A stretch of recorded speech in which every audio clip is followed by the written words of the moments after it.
Всем привет! Ну, видите, пока неизменно мы все время встречаемся в 18:00 на чтение комментариями. Мы продолжаем читать книгу Ральфа Блюма. И у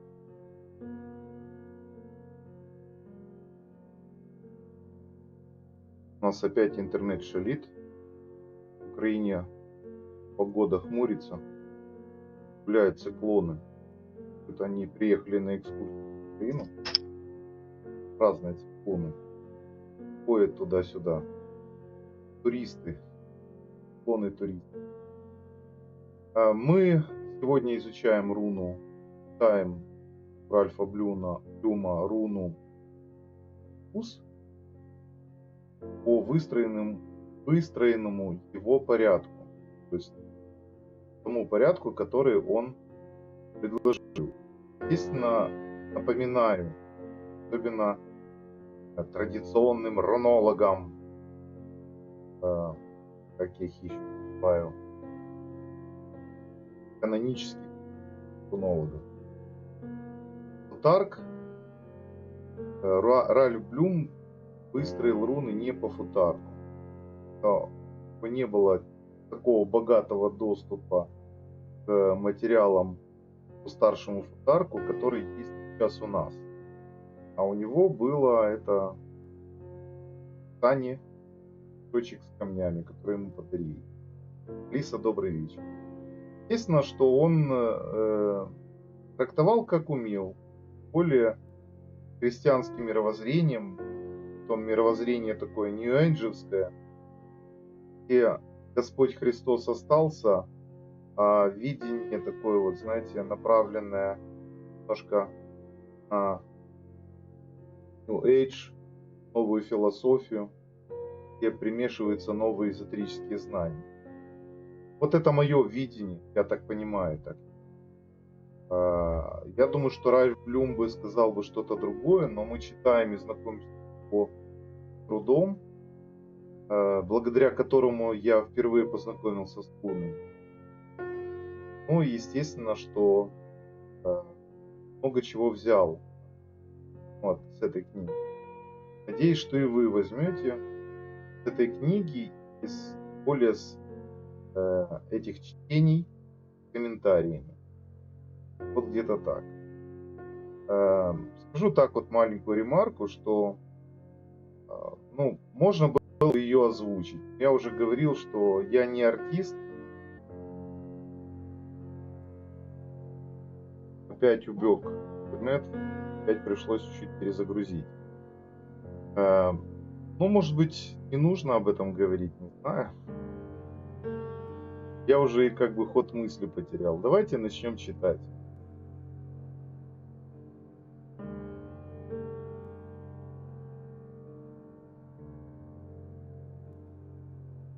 Хотел напомнить перед тем, как мы начнем, что в эту субботу в 19:30 состоится вебинар после чтений. Вечернее чтение мы не отменяем в 18:00, но в 19:30 будет вебинар, где я расскажу о том, как проходит обучение на курсе руническая биоэнергия. Кто еще сомневается или у кого есть планы зайти на обучение, но он не знает, что мы будем там изучать, вебинар для вас в виде рекламы. Ингус, плодородие, новое начинание, Инг, герой, бог. Вот она вот так вот выглядит.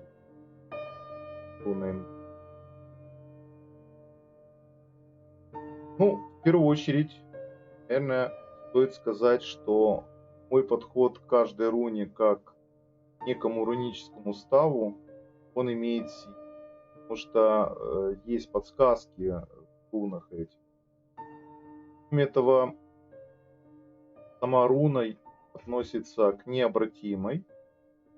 Руна третьего это закон воли.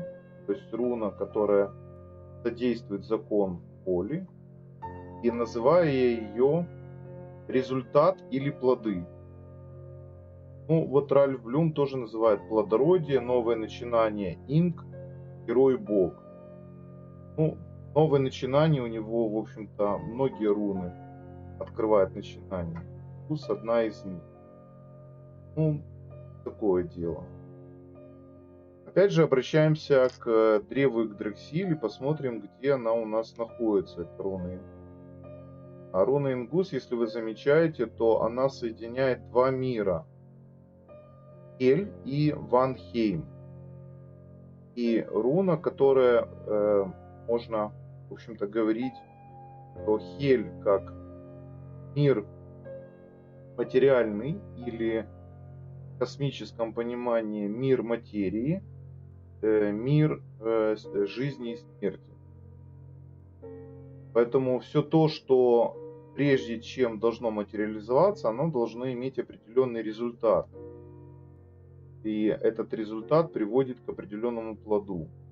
Или созданный результат ранее, он создает определенные действия для оплодотворения или проявления его в материи. Естественно, материи, которая имеет свое начало, конец, то есть, другими словами, имеет понятие жизни. Вся материя наша, так как и наше тело, имеет начало и конец, жизнь и смерть. Это неотъемлемые атрибуты. Исходя из этого, мы, рассматривая руну Ингус как некое проявление Тава, мы можем увидеть две руны Геба, одна над другой. То есть получается, что в некотором смысле можно трактовать как верховенство одного над другим или взаимодействие партнерское. Также мы видим две руны Атила, прямая и перевернутая, сплетенные между собой. То есть то, что можно наследовать, и то, что наследовать невозможно, потому что результат, как правило, даже наших знаний, он имеет силу материализоваться. Кроме этого, мы видим две перекрестные руны Кена, которые соединились, как бы обнявшись, да, то есть видение вовнутрь. И для меня эта руна еще в определенном смысле дает возможность результативного проникновения в медитации, в определенном трансовом состоянии войти в реинкарнации, посмотреть прошлые жизни, посмотреть, по сути, те наследия, которые остались. Поэтому она многогранна, она достаточно сложна. Ее, в общем-то, легко вплетать, но в то же самое время сложно выдержать ее в какой-то чистоте. Она всегда с чем-то сплетается или где-то переплетается. И вот если, например, рассматривать как элемент, ну, многие считают, вот руна Фека это благополучие и деньги, то я вам хочу сказать, что руна Ингус более благополучие, более деньги. Если вникнуть, я на это сейчас не буду тратить время, если вникнуть в эти моменты понимания суть благополучия или деньги как результат проявления товарообменного мероприятия, созданного человеком, то, скорее всего, Феха менее транслирует благополучие, чем Ингус. Ингус это завершенный результат или результат плода. Уж какой уж этот плод может быть, это все зависит от того, как было посеяно ранее. Поэтому изначально мы нацеливаемся на результат, что является символом мира Ванхейм. И Ванхейм это тоже Ингус. Трансляция идет на материализацию результатов. Или наоборот, материя приносит новые результаты. Материальное трансформируется в определенные результаты и проявляет свои плоды. Вот такая многогранная, сложная руна. И, конечно, за один аспект, ну, за чтение, тем более поставленное получасовой ритм, хотя я затягиваю последнее, Но больше я отвлекаюсь, я говорю не по чтению, не по теме, а ухожу в сторону, рассказываю то, что происходит в потоке. Я на самом деле не готовлюсь, вот как идет, так и идет. То есть, знаете, у меня нету текста, который я читаю. Поэтому все то, что вы видите, это экспромт, и да помогут нам боги, чтобы это нас наполняло обоюдно. Могу еще сказать о руне Ингус. Это одна из рун Утарка, которая создается самим человеком. То есть энергией этой руны является тем иным, как созданием самого человека. То есть сама по себе эта энергия, без наполнения вниманием человека, она получается нейтральной. Относится она, соответственно, если мы смотрим на древо Игдрасиль, я в прошлых встречах говорил, Ванхейм, я считаю, и Земли, и первоэлемент им является результат или плоды. Ну, в определенном смысле, в алхимическом смысле, так оно и есть.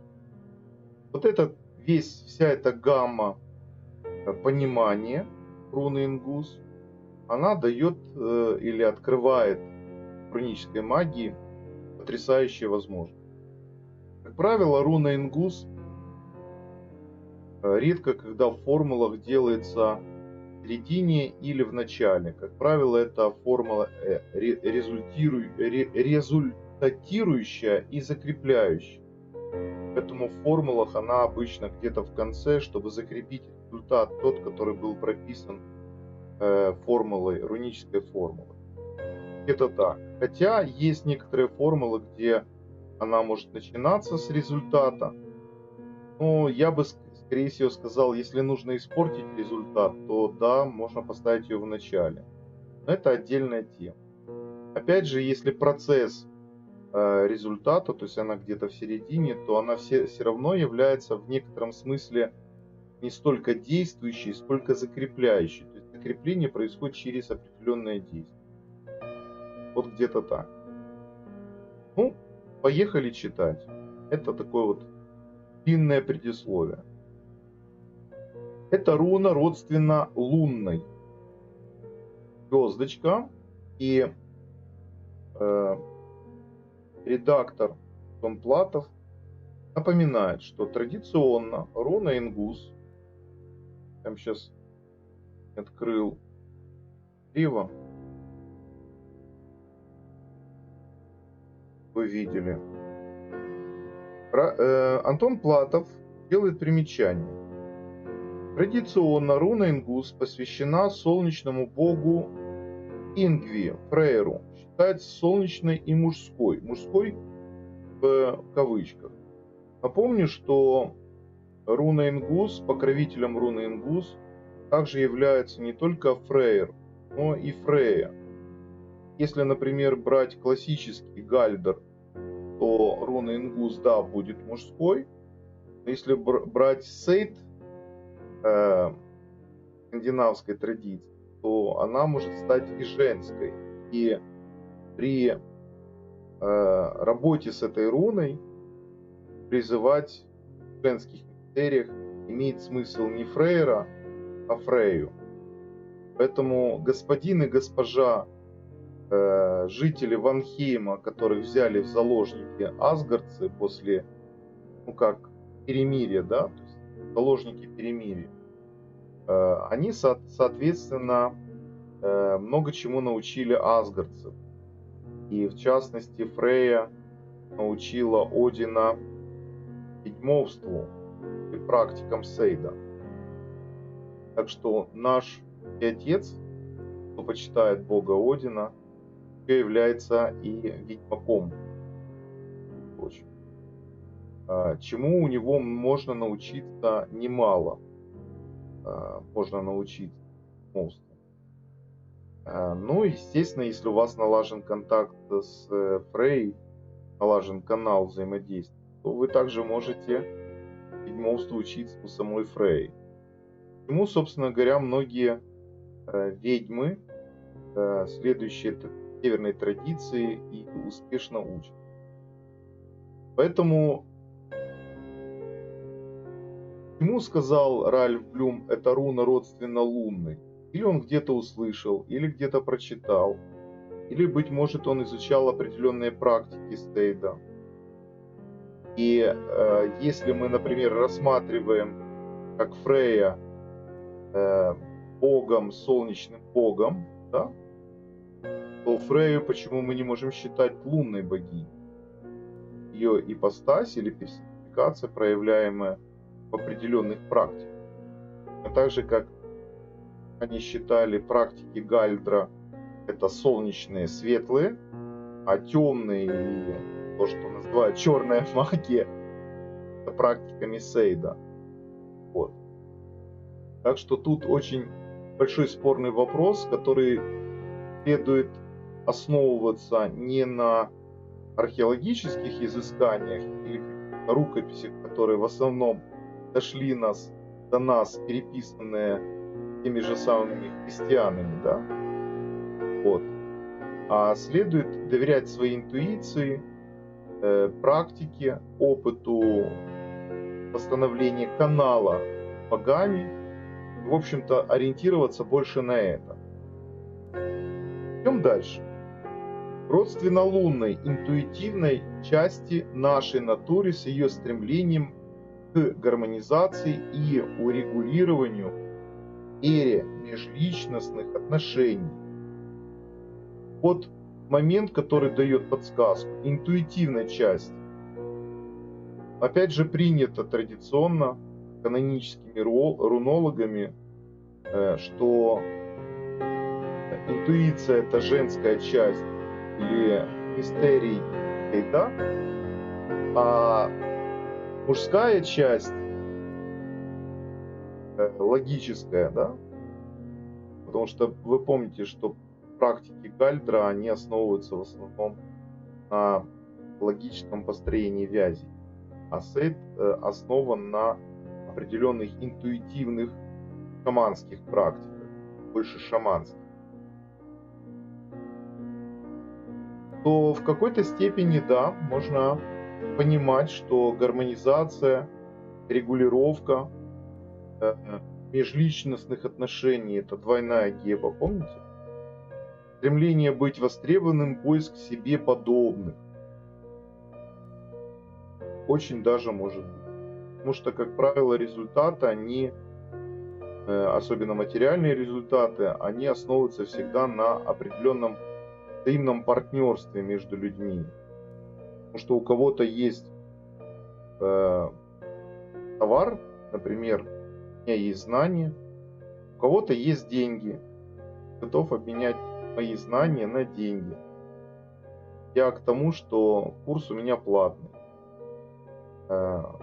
Поэтому, если кого-то интересует, какова сумма и оплата, регистрируйтесь, мы поговорим. Но главное — желание учиться. Где-то так. Условия меня приемлемы. Где-то так. Ну, это, между прочим, на правах рекламы. Завершение начинаний. Вот то, чего требует ингус. Завершение начинания. Результат предполагает снятие готового плода. Недозревший плод, он не является как таковым плодом и к употреблению не всегда пригоден. Иногда плод срывают с дерева и дают ему возможность отлежаться. Кстати, период сейчас урожая, снятия урожая, есть некоторые плоды, которым нужно полежать. Они где-то как к зиме могут созреть. Может быть, если не испортится. Это особенность плода. Извлечение этой руны может означать, что настает пора радостного освобождения, новой жизни, нового пути. В определенном смысле согласен. Это руна великой силы. Ее появление означает, что теперь у вас есть силы, чтобы достигнуть завершенности, обрести решимость, которая является отправной точкой нового начала. Кстати, по поводу решимости и нового начинания. Точно так же, как есть Кена, мы можем видеть, что здесь есть и руны Савилио, плетенные, прямая и зеркальная. То есть есть определенный энергетический потенциал. И добавлять, например, к руне Ингус, будучи солнечной руной, да, руной Солнца, дополнительные какие-то руны, усиливающие энергию, не нужно. Это так, между прочим, кто об этом думает, что, может быть, надо Ингус усилить, Савилью или еще чем. Сама по себе Ингус, она энергоемкая. Помните, что энергией ее наполняет сам человек. Ну, кары не будет. Вот в чем дело. Для получения плодов придется потрудиться. Для того, чтобы получить великую силу, для того, чтобы достигнуть завершенности, обрести решимость, которая является отправной точкой нового начала, нужно потрудиться. И радостного освобождения, новой жизни, нового пути можно достичь только тогда, когда вы что-то делаете. Опять же, кары нет. Вот в таком плане.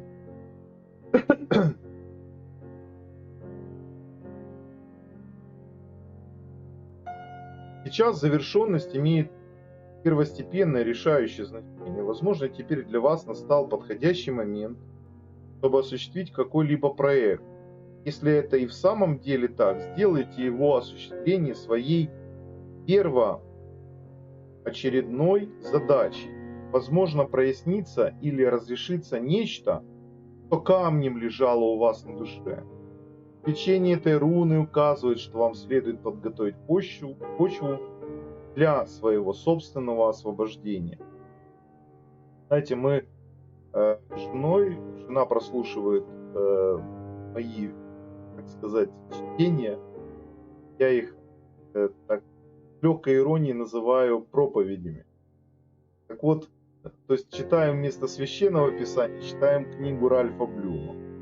И вот получается, что в этих проповедях зачастую много вещей я говорю нам обоим, особенно на определенном этапе наших каких-то исканий, исследований, размышлений, разговоров. И вот сейчас я вспомнил почему-то вот это, жена заметила, что вот где-то ты проповеди читаешь про нас или нам читаешь проповеди. И вот сейчас вот как бы читаю, и это очень меня вдохновляет. Возможно, прояснится или разрешится нечто. Я даже перечитаю это специально. Возможно, теперь для вас настал подходящий момент, чтобы осуществить какой-либо проект. Если это и в самом деле так, сделайте его осуществление своей первоочередной задачей. Возможно, прояснится или разрешится нечто, что камнем лежало у вас на душе. Лечение этой руны указывает, что вам следует подготовить почву своего собственного освобождения.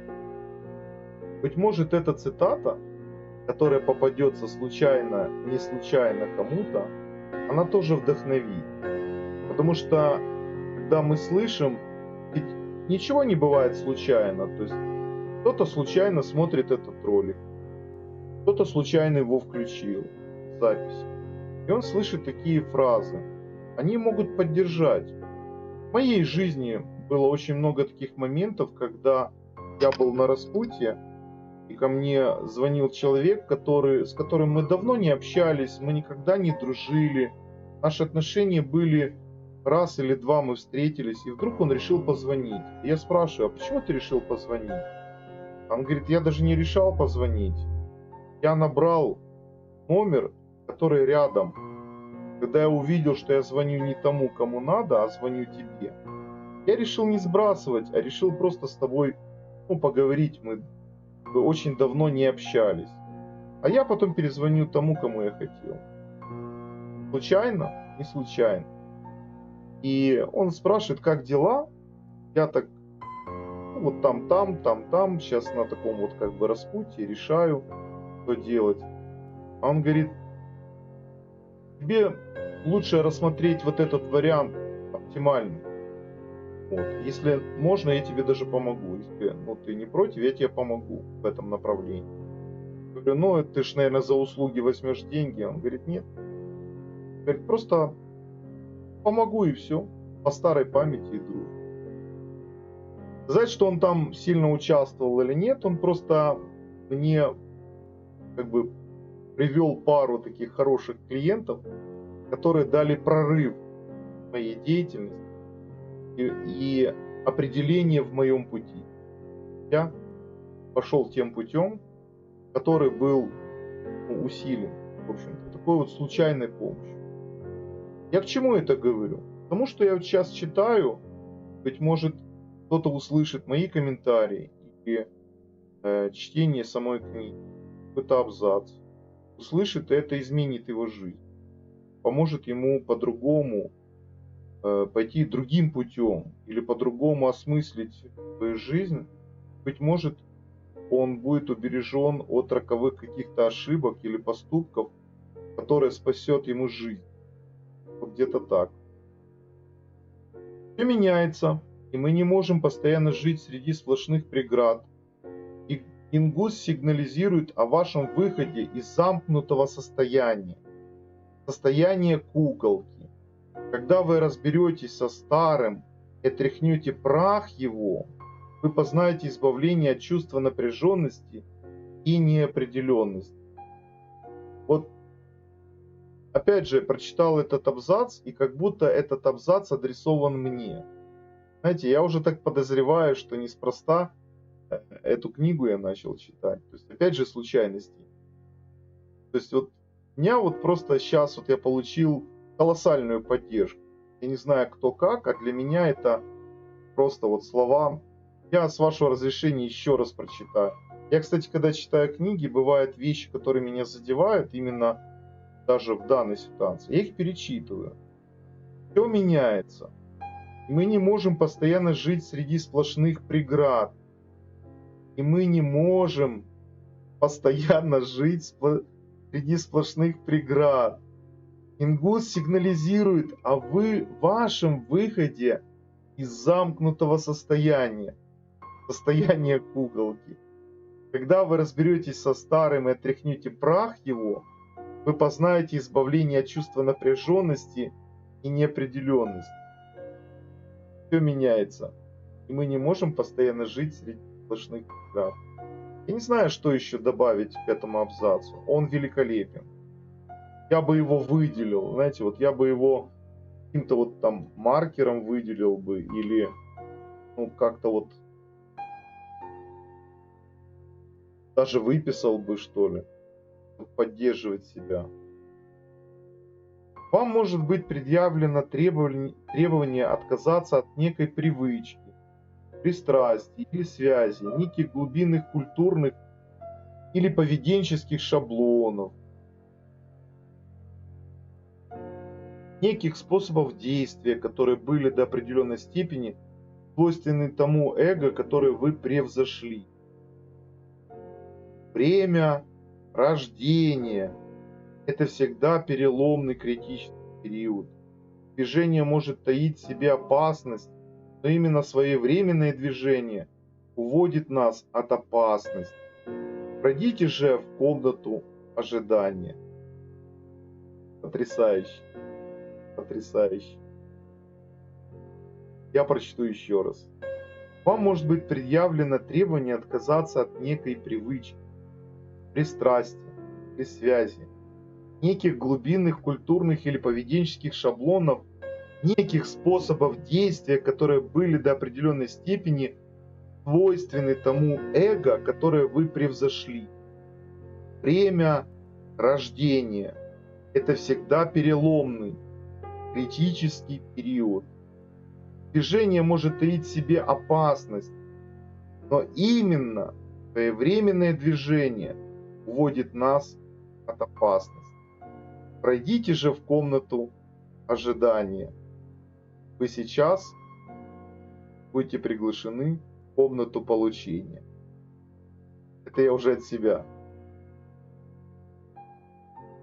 Будучи еще одной из рун инициатического цикла, это по Ральфу Блюму. Ральф Блюм определил 13 рун инициатического цикла. Это кто забыл или смотрит это видео, видя предыдущие 30 выпусков.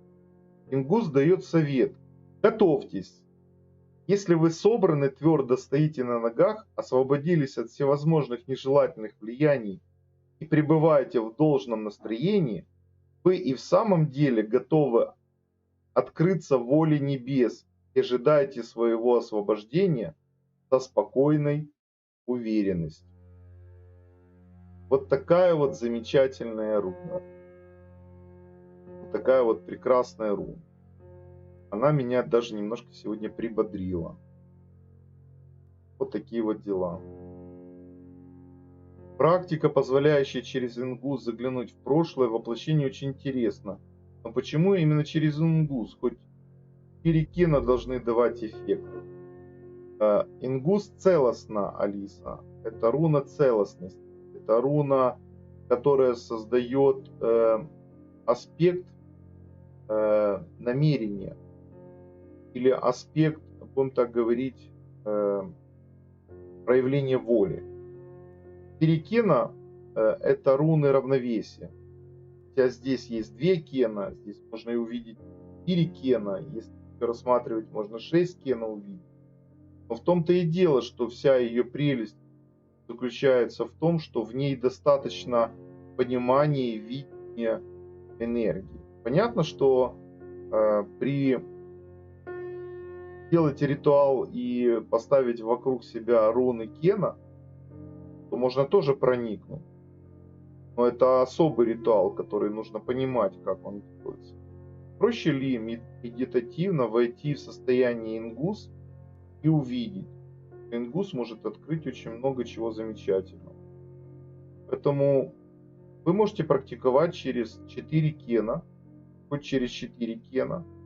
Я практиковал через ингус, и не в том плане, что я утверждаю, а в том плане, что у меня есть опыт, есть знания. Когда мне нужно покопаться в своих прошлых воплощениях, я использую руну ингус. У меня есть определенная наработка в этом. Может быть, выработал канал. Поэтому у любого другого практика могут быть свои какие-то фишки. Вот. Я просто делюсь своей фишкой. Это так. На сегодня у нас все. Мы прочитали руну ингус. Мы ее прокомментировали, она нас обрадовала. У нас будет завтра в 18:00 руна Эйвас. 18:00. Напомню вам, дорогие мои, что вы можете прийти на вебинар в субботу в 19:30 и много чего узнать о курсе, о котором я все время бубню. Чтобы я сегодня вам не бубнил, есть еще и ссылка в описании традиционно, а неизменно одинаково. Но в субботу 19:30 вы можете все это увидеть воочию и задать вопросы, потому что это будет прямой эфир. Где-то так. Кто придет и будут вопросы, ограничиваться во времени мы не будем. А так вот формат примерно около часа, может быть чуть больше. Это так. Я люблю затягивать, меня уносит куда-то в сторону. Но может быть на вебинаре мы будем говорить более конкретно и будет больше вопросов, чем моих разговоров. Я имел в виду, в ингузе видится кена в его составе. Совершенно верно. Если мы посмотрим на ингуз, то в нем мы можем видеть 1, 2, 3, 4, внутренние 5, 6, а если еще вверх и вниз 7, 8, пересечение 9, 10. То есть здесь кена переплетены. А кена, как известно, это факел или открывающиеся знания. Поэтому ингус очень здорово может открыть нам, заглянуть в прошлое, помочь. Это так. Традиционно, дорогие мои, подписывайтесь, кто не подписан, чтобы не пропустить новые видео, которые будут на канале. Кроме этого, ставьте все уведомления, чтобы вам приходило сообщение за несколько минут о том, что начинается какая-то трансляция или есть ролик. Ставьте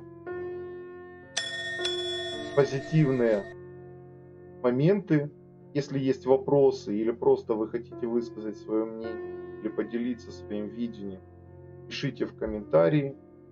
В комментарии также прикреплю ссылку на весь плейлист. Так что все для вас, дорогие мои. До новых встреч. До завтра. Всех благ.